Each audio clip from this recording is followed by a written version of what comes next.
I'm not saying that there's not changes that are needed. We made a lot of changes over the last 4 years to try to remove some of the bureaucracy, and we made great strides in that. There is always room for improvement. FEMA has been a very big disappointment. They cost a tremendous amount of money. It's very bureaucratic, and it's very slow. Other than that, we're very happy with them. Okay? Well, FEMA Administrator Deanne Criswell and President Trump with very different takes on the state of the agency. So let's take it to our Sunday group. Wall Street Journal White House reporter Annie Linsky, Kevin Roberts, Heritage president, Forbes contributing writer, and Fox News contributor Richard Fowler, and Horace Cooper, Project 21 president and former constitutional law professor. Horace, we could have used you on the last panel as well, but we'll maybe get into some of your legal insights. Let's start with this whole FEMA situation here, because Semaphore is reporting that there will be an executive order. At last check of the White House website, it is not up. We haven't heard that there's anything official about FEMA. They say the order will establish a group whose members will include the Secretaries of Homeland Security and Defense, in addition to private sector subject matter experts. It says the task force is going to be issuing a report to President Trump on how the Federal Disaster Response Agency currently functions and ultimately recommend changes, which could include reorganizing or getting rid of FEMA. Kevin, what happens with disaster relief if FEMA went away? If FEMA goes away, disaster relief becomes a lot more efficient. And I say that as someone who grew up on the Gulf Coast. I remember Hurricane Andrew, 1992. All of us waiting for the power to come back, for the supplies to arrive. And the only thing that could provide those things, Shannon, were local people.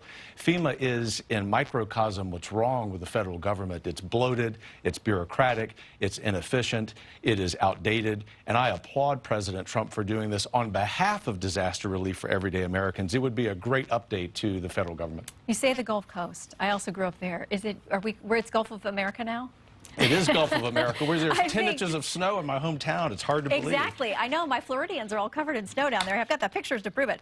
Richard, I saw you shaking your head. You don't agree that getting rid of FEMA would make things better for disaster relief? A couple things. One, I too lived through Andrew. I was a lot younger back then. When Were you alive? I was. Okay. I was living in Broward I think this is County ageism, Richard. I remember it too, but I was a grown-up, I think. During the time of Andrew. And look, I think what we know from natural disasters in this country is that for when natural disasters and the response to them happen correctly, it's when state, federal, and local governments are all working together.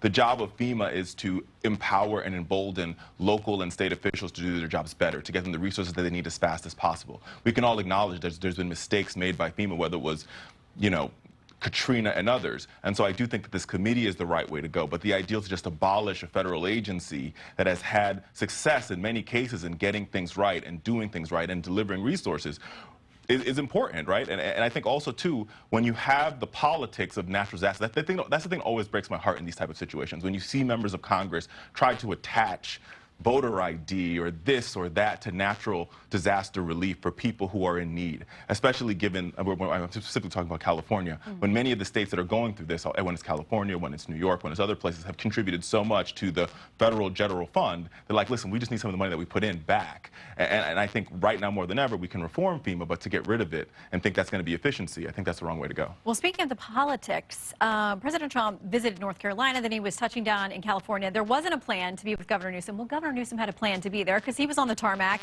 The LA Times says this: Newsom was among a collection of prominent California Democrats who welcomed Trump on Friday in Los Angeles. With wildfires raging across the county, working peacefully with the president might boost their political standing. And it feels like, man, a 180. If in California your political standing is boosted by hanging out with President Trump, something has changed. That's true. That is right. And no, I think I think Governor Newsom displayed a lot of chutzpah by showing up and greeting Air Force One, which typically, the governors do that when the president's plane lands.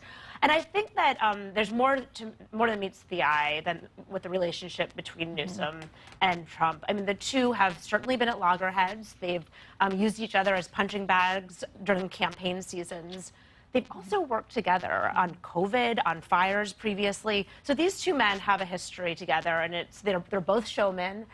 They both know how to get headlines, but they do know how to work together. Well, and I keep using the word frenemies for them because they really kind of are. They do work together when they have to. Politico says this. They're quoting a veteran Democratic strategist in L.A. who said for most of the 20th century, California was entirely a Republican state. On the list of things he could accomplish if he decides not to be the vengeful Donald is the possibility that he could help accomplish a pretty significant shift in the electoral balance. Horace, is California going to turn red? Oh, well, a lot of America is turning red. After November, what we saw was a dramatic shift in this country.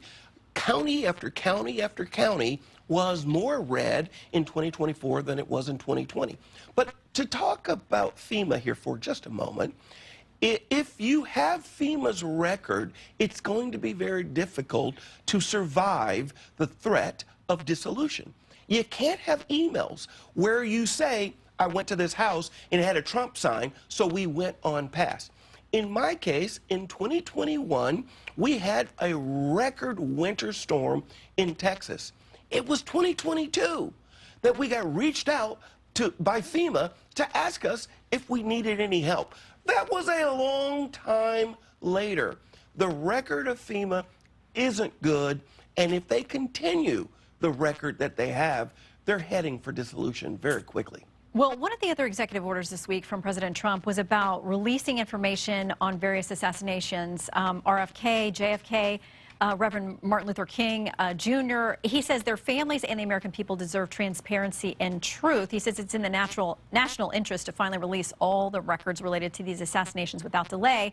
There's a bit of a process to going through the documentation. Who thinks we're going to learn anything new? Surprising. Oh, I do. You know, You do? I'm a historian by training, and from that perspective, from the perspective of just an observer, there's no politics in this.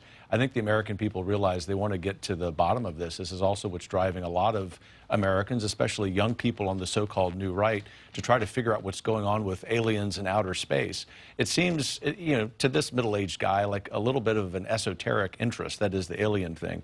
It's not esoteric to understand why very important Americans were assassinated, but also, very importantly, why did the federal government, including some senior people in the previous Republican administration, block them from being released? This is the kind of thing that Donald Trump is doing to bring the everyday American's interest back to Washington, D.C. Richard, you're shaking your head. So if you're shaking your head with Kevin, I'm like, I maybe agree. there's some agreement over That here. makes me nervous. I do agree. I do think it's important that the American people really do get to see some of these files, especially what happened in the assassination of Martin Luther King Jr., specifically because we know there was counterintelligence against Martin Luther King. The FBI was actually going after him because he fought for civil rights. He fought for human rights. He fought for what today we call diversity, equity, and inclusion. And I think when we release this records, hopefully it's a time for this country to realize many of the things that Martin Luther King fought for are things that the current administration is fighting against. Case in point, the 1965 executive order that Trump overturned was something that Dr. King advocated for. So it's important that these records get released, and hopefully it's a recollection that we still have a lot of work to do as a country. Well, the country is bracing for what we may find out, but it's going to take a little time to get there. All right, panel, don't go far, because Silicon Valley is cozying up to President Trump. The who's who of the tech giants, they were there. They turned out for the inauguration. So President Trump says it's time to secure America's place as the world's AI leader, but there's some bad blood in this group right here. A little clashing in the Trump inner circle. More on that next.